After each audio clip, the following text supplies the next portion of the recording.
Oke, saya mulai. Assalamualaikum warahmatullahi wabarakatuh. Kembali lagi eh, kita bertemu di pembelajaran jarak jauh prakarya dan kewirausahaan ya. Kita mulai pelajaran hari ini dengan berdoa terlebih dahulu. Bismillahirrahmanirrahim. Rabbi yassir wala tu'assir Rabbi tahmim bil khair. La haula wala quwata illa billahil aliyil azim. Oke, nah di pertemuan sebelumnya, nah kemarin kan saya menjelaskan tentang mekanisme loop feedback ya, di mana loop feedback atau umpan balik itu bekerja ketika output atau hasil yang diinginkan itu belum tercapai. Nah, makanya dia ada umpan balik atau loop feedback sehingga sistemnya itu dikembalikan lagi ke awal. Nah, selanjutnya, nah ini ada contoh sistem ya. Ini ada pintu bagasi sama dongkrak. Nah, pintu bagasi mobil yang menggunakan sistem hidrolik dilengkapi dengan elemen yang berupa aktuator. Nah, aktuator itu apa? Aktuator itu adalah outputnya. Nah, ada sensor, ada aktuator. Nah, aktuator itu adalah outputnya. Bisa aktuator itu bisa motor, kemudian sistem hidrolik tadi. Nah, itu namanya aktuator. Nah, kalau di sini penjelasannya seperti ini.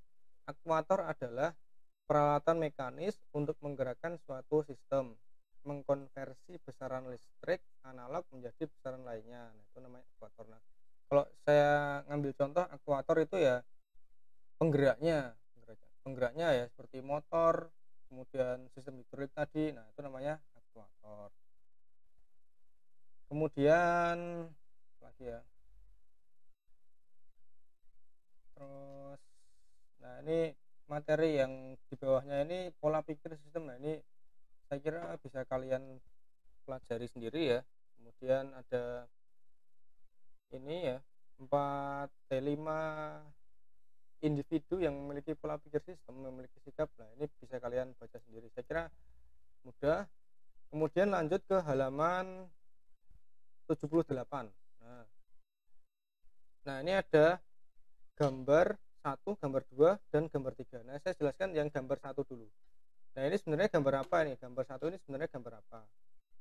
Nah, ini adalah mekanisme sistem yang biasanya diaplikasikan pada sistem penempa, mesin tempa otomatis. Nah, jadi mesin tempa itu ya mesin pemukul. Nah, jadi prinsip kerjanya seperti apa? Prinsip kerja mesin tempa itu sebenarnya seperti piston pada motor. Nah, ini saya kasih contoh ini ya. Nah, ini adalah gambar video piston. Nah, ini adalah mesin motor, mesin sepeda motor 4 tak. Nah, itu di dalamnya gambarnya seperti ini. Nah, kalau mesin tempa itu prinsip kerjanya sama seperti ini. Jadi seperti mesin ini. Jadi dari gerak memutar diubah menjadi gerak menempa atau memukul atau gerak lurus. Nah, gerak lurus naik turun. Nah, itu namanya mekanisme sistem gerak memutar diubah menjadi gerak memukul. Nah, kalau ini yang di video ini itu gerak pada mesin piston. Jadi mesin di sepeda motor kalian. Ini gerakannya seperti ini. Kalau ini gerak lurus diubah menjadi gerak putaran. Gerak putaran ini nanti tersambung ke gear pada sepeda motor kalian. Nah, seperti itu. Kalau mesin tempa itu kebalikannya, dari gerak memutar diubah menjadi gerak menempa, gerak naik turun. Nah, di gambar ini juga sama. Gambar yang ini ya sama. Jadi pada lengan A yang ini ya. Nah, ini nanti lengan A itu disambungkan dengan motor listrik, disambungkan dengan mesin yang gerakannya memutar. Jadi yang benda A ini disambung dengan motor listrik. Nah, motor listriknya ditaruh di mana? Di titik ini. Nah, titik hitam ini. Jadi motor listriknya nanti disambungkan ke titik hitam ini. Jadi motornya berputar. Nah, kalau motornya berputar nanti kan lengan A ini kan dia ikut berputar.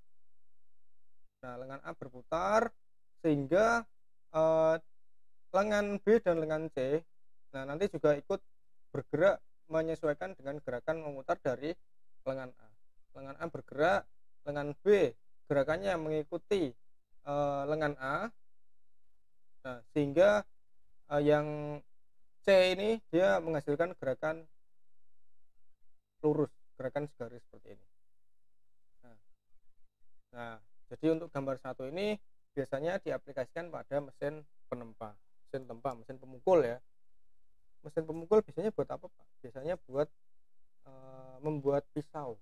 Nah, tuh. Nah, penjelasannya ada di bawah ini. Tuh. Kemudian ada gambar dua. Ini gambar dua, ini gambar apa ini? Gambar dua merupakan model dari pergerakan tuas pada alat pengepres backlog dengan sumber tenaga dari putaran motor listrik. Nah, ini hampir sama.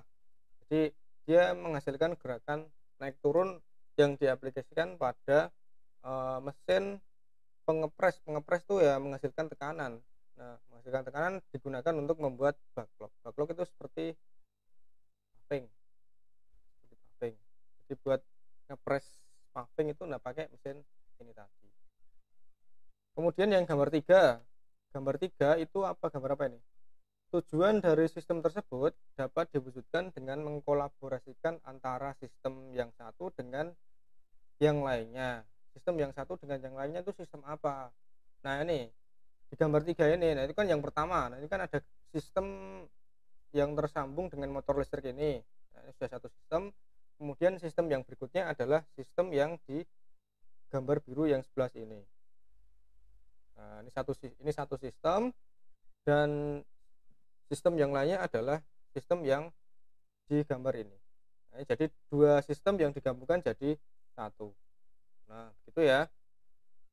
Semoga dapat dipahami. Demikian yang dapat saya sampaikan. Kalau masih bingung silahkan bertanya ke WA saya atau ke grup Telegram, atau kalian bisa juga berkomentar di e-learning, bisa berkomentar di e-learning. Itu yang mau tanya silahkan. Saya akhiri. Wassalamualaikum warahmatullahi wabarakatuh.